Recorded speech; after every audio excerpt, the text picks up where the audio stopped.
My girlfriend posted, saying goodbye to this chapter, with a hospital photo implying I'd abandoned her during a medical emergency. I didn't defend myself. I just posted the security footage of her faking the whole thing. She was perfectly fine and laughing with nurses 10 minutes later. When her employer's HR department saw she'd used fake medical leave. Original post, I, 31 male, am sitting here with a beer, still processing the absolute dumpster fire my ex-girlfriend Jessica, 29, created for herself. 2.5 years together, lived in my condo for the last 8 months. Thought we were solid until last week when everything imploded in the most ridiculous way possible. It started with a fight about her friend Melissa's wedding. Jessica wanted us to fly out for the destination wedding, spend 4 days there. Problem was, I'd already committed to helping my brother Derek move that weekend. He's getting divorced, needs support, and I'd promised months ago. Jessica knew this. Just tell him you can't make it, she said, like it was nothing. Jess, he's my brother. He's going through hell right now. And Melissa is my best friend. This is her wedding, which you RSVP'd to without checking with me first. She stormed off, slammed the bedroom door. Classic Jessica move. When she doesn't get her way, it's theatrics time. Next morning, she's gone before I wake up. Whatever, figured she needed to cool off. Then around 2 p.m. my phone starts blowing up. Messages, calls, notifications going crazy. My coworker Trevor sends me a screenshot from Jessica's Instagram. There she is in a hospital bed, IV in her arm, looking pale and dramatic. The caption, saying goodbye to this chapter. When you need them most, their true colors show. Guess I'm doing this alone. Stronger without you, health scares, new beginnings. My stomach dropped. Was she actually sick? I immediately called her, straight to voicemail, texted asking if she was okay. What hospital? Nothing. But here's the thing, Jessica has a history of embellishing. Like when she called in sick to work for a family emergency that turned out to be a sample sale. Or when she told her parents I forgot her birthday, when really she was mad I didn't get her the exact purse she wanted. So I did what any reasonable person would do. I called the local hospitals. None had her admitted. Interesting. Then I remembered something. The hospital in the photo looked familiar. Really familiar. Because Jessica's roommate from college, Ashley, is a nurse at Riverside General. The same Ashley who thinks rules don't apply to her and would absolutely help Jessica stage something like this. I didn't respond to any of the messages asking why I abandoned her. Didn't defend myself on social media. Instead, I drove to Riverside General and had a very interesting conversation with security. Update 1. The security office at Riverside was more helpful than I expected. Maybe because I wasn't screaming or making demands, just calmly explaining that my girlfriend had posted she was admitted but wasn't answering calls and I was concerned. The security supervisor, an older guy named Bill, pulled up their system.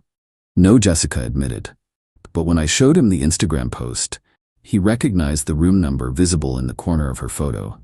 314. That room's been empty since yesterday, Bill said, frowning.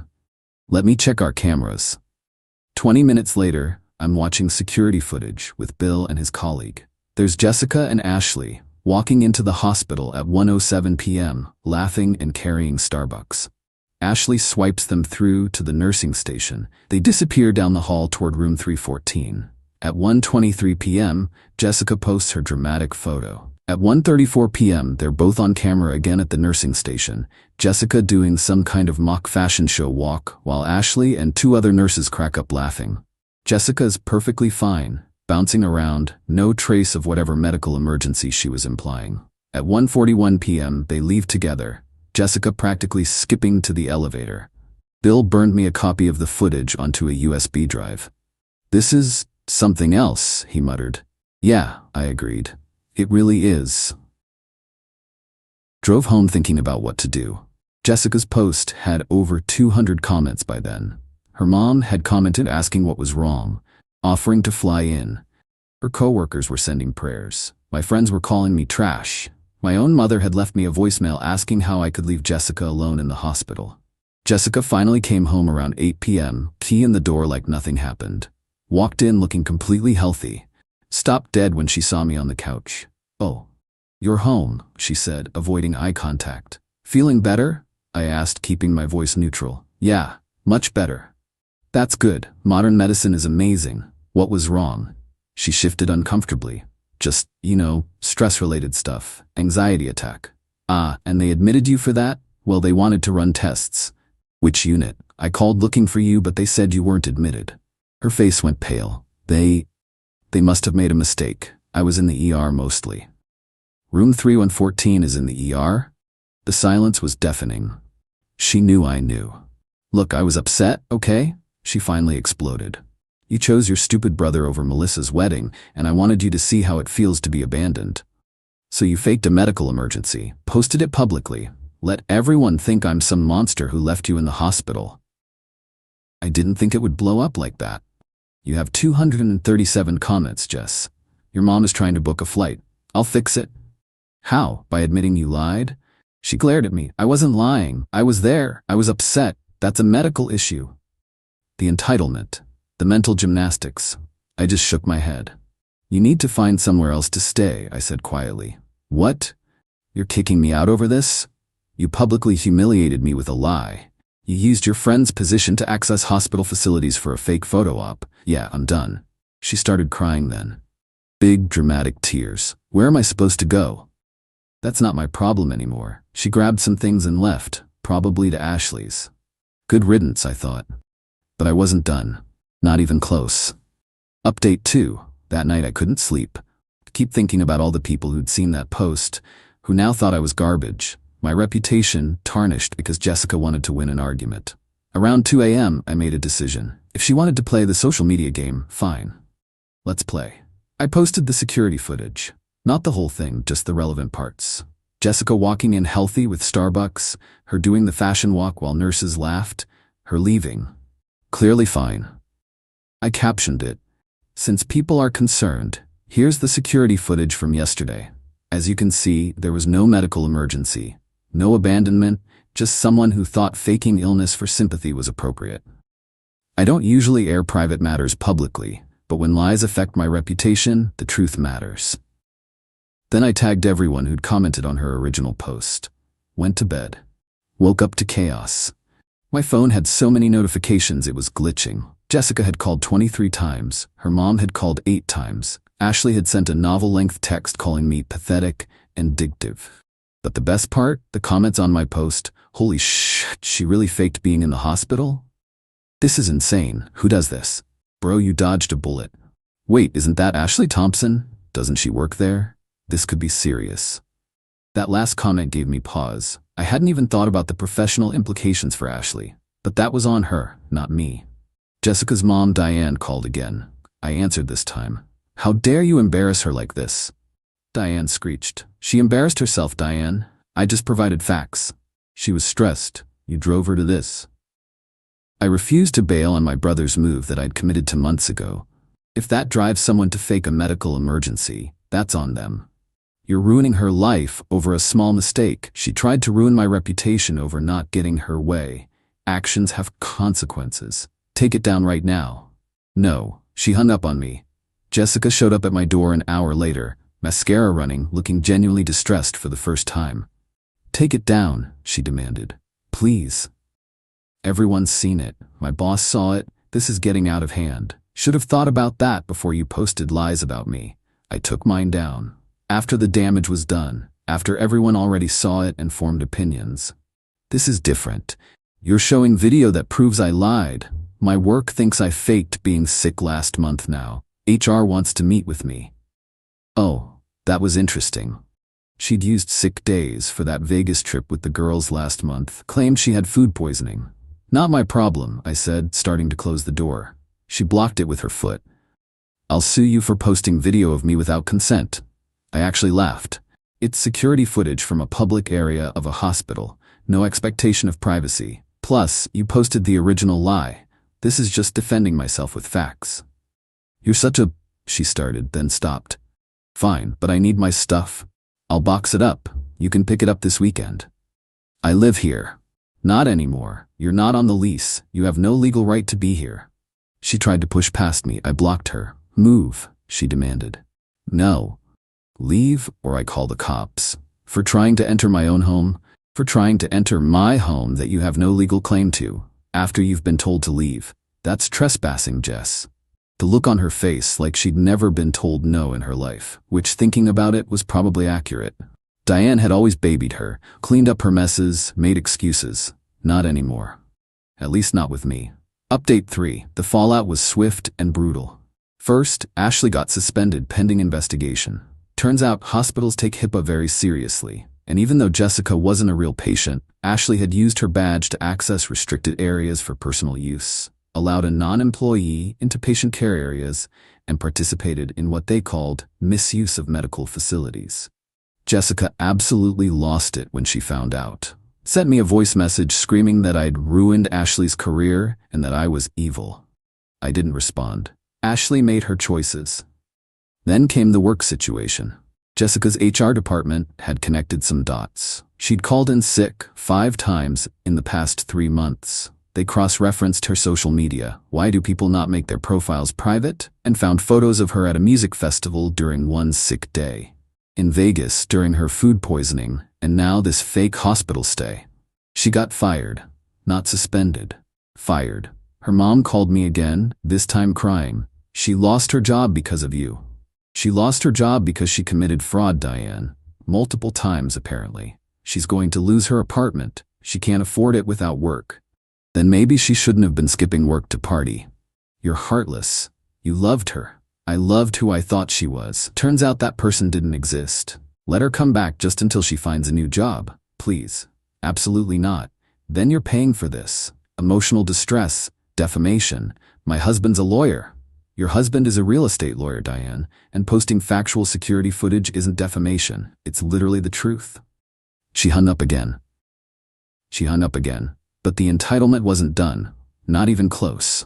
Jessica created a new Instagram account since she deleted her old one after my post went viral in our social circle. This new one was called Surviving Narcos, Narcissistic Abuse. Apparently I'm a narcissist now. She posted a long story about how she'd been psychologically manipulated and gaslit into feeling like she had to create dramatic scenarios to get my attention. How I was emotionally absent and controlling. How posting the security footage was revenge porn. It absolutely wasn't, but okay. Some people bought it. She started getting followers, sympathy, even a few people sharing their own narcissistic ex stories. Then she made her mistake. She posted, "He even controls the finances. Wouldn't let me save my own money. Economic abuse is real." That was provably false. I had screenshots of every Venmo request she'd sent me for her half of rent that she paid maybe 60% of the time. Bank records showing she had full access to her own accounts. Hell, I had texts of her bragging to friends about how she was saving money by living with me because I covered most expenses. I didn't post these immediately. Instead, I sent them to my lawyer friend, Roberto. "Can I post these to refute her claims?" I asked. "You can," he said, looking them over. "But better idea, send me everything. All the screenshots, the security footage, her posts about you. Let's document everything in case she escalates." Smart move because she did escalate. Update 4. A week after getting fired, Jessica went nuclear. Started with her showing up at my work. Security called me down to the lobby where she was making a scene, crying, telling anyone who'd listen that I'd destroyed her life and she just needed closure. My boss, thankfully, was incredibly understanding when I explained the situation. Security escorted her out with a warning not to return. Then she tried a new angle. She started contacting my friends and family directly. Not through social media, but personal messages, emails, even showed up at my buddy Keith's apartment. Keith called me, bewildered. "Dude, Jessica's at my door crying saying you're holding her grandmother's ring hostage?" "Her grandmother's ring? What ring?" "She says her grandma's engagement ring is in your apartment and you won't let her get it." "Keith, her grandmother is alive and lives in Florida, and she definitely never gave Jessica any ring." "Oh, wow, she's really going for it, huh?" "Yeah, don't let her in?" But Jessica had already moved on to her next target, my mom. Mom called me that evening. "Honey, Jessica's here." "What?" She showed up crying, saying she needed to talk to someone who knows you. "I let her in for tea." "Mom, no. She's lying about everything." "Oh, I know, dear. I saw your post with the security footage. I'm not stupid." "Then why did you let her in?" "To see what she'd say. It's been illuminating." Turns out Mom had been recording the whole conversation. Mom's sneaky like that. Jessica had spun an elaborate tale about my anger issues. I don't have any. My drinking problem. I have maybe 2 beers a week. And how I'd isolated her from her support system. Her friends hung out at our place constantly. When Mom calmly presented facts that contradicted each claim, Jessica got increasingly agitated, eventually screaming that my whole family was toxic enablers. Mom calmly asked her to leave. Jessica refused. Mom had to call the police, 2 cops showing up at my mother's house because of my ex-girlfriend. I was mortified. Mom, however, was weirdly proud of how she handled it. I got it all on video, she said cheerfully. Very clear evidence of harassment. Between the work incident and the situation at Mom's house, Roberto said we had enough for a restraining order. We filed the next day. Jessica was served at Ashley's apartment, where she'd been staying. According to Ashley's roommate, who reached out to me later, Jessica had a complete meltdown, screaming about injustice and how I was trying to silence her truth. But here's where it gets really incredible. Jessica decided the restraining order was just paper. She created fake social media accounts to keep tabs on me. She had Diane call me from different numbers. She even had some guy I'd never met message me on LinkedIn saying he was a mediator who wanted to help us resolve our conflict. Each violation was documented. Roberto was building quite the file. Then came the coup de grace. Final update. 3 weeks after the hospital incident, I get a call from an unknown number. Usually wouldn't answer, but something told me to pick up. Is this Daniel? A woman's voice, professional sounding. Yes, who's this? This is Margaret from Riverside General's Administration. We're investigating an incident involving unauthorized access to our facilities. We understand you have security footage? Interesting. I do. We'd like to review it as part of our investigation. Would you be willing to share it? Absolutely. Sent them the footage. 2 days later, they called back. Turns out this wasn't Ashley's first violation. She'd been written up twice before for bringing friends into restricted areas. This was the final straw. Ashley was terminated, and because she'd used her access for fraudulent purposes, she was reported to the state nursing board. Jessica, apparently, didn't take this well. She showed up at my condo building at 3 a.m., drunk, screaming up at my window from the parking lot. You ruined everything. Ashley's life is destroyed. Are you happy now? Multiple neighbors called the cops. I just recorded from my window. The cops arrested her for violating the restraining order and public intoxication. At her hearing, the judge was not sympathetic, especially when presented with all the evidence of continued harassment despite the order. 30 days in jail. Diane actually had to pay her bail, and then Jessica had to serve the time anyway because bail was just for pretrial release. While she was in jail, the real consequences hit. Her lease required employment verification every year. Without a job and with an eviction from Ashley's place, she'd been staying there but not paying, and Ashley's roommates were done. She couldn't renew. Her credit was already shot from the legal fees and fines. The nursing board investigation of Ashley became a public record. Suddenly, everyone in their social circle knew exactly what had happened. The fake hospital visit, the abusive position, all of it. When Jessica got out, she had nothing. No job. Who's hiring someone with a fraud termination? No apartment, a criminal record, and a restraining order that meant she couldn't come within 500 feet of me, my home, or my workplace. Diane finally stopped calling after Roberto sent her a cease and desist letter. Last I heard from mutual friends, Jessica had to move back to her parents' house in their retirement community 3 hours away. At 29, she's living in her childhood bedroom, working part-time at a craft store, and blocked from most social media platforms for ban evasion. Ashley lost her nursing license. She's apparently working at a call center now, telling anyone who'll listen that I ruined her life for helping a friend in need. Me? I'm doing okay. Therapy helped process the whole mess. Amazing how much manipulation you don't see when you're in it. The gaslighting, the constant drama, the way she'd twist reality to make herself the victim. My brother Derek, the one whose move started this whole thing, he's doing better too. We actually laugh about it now, how Jessica's tantrum over missing a wedding ended up showing me exactly who she really was. I still have the security footage saved. Roberto says keep it forever, just in case. Sometimes I watch it when I doubt myself, when I wonder if I overreacted. Then I see her laughing, dancing, perfectly healthy, while the internet attacked me for abandoning her. Nah, I didn't overreact. I just finally stood up for myself. The entitlement, though? That still amazes me.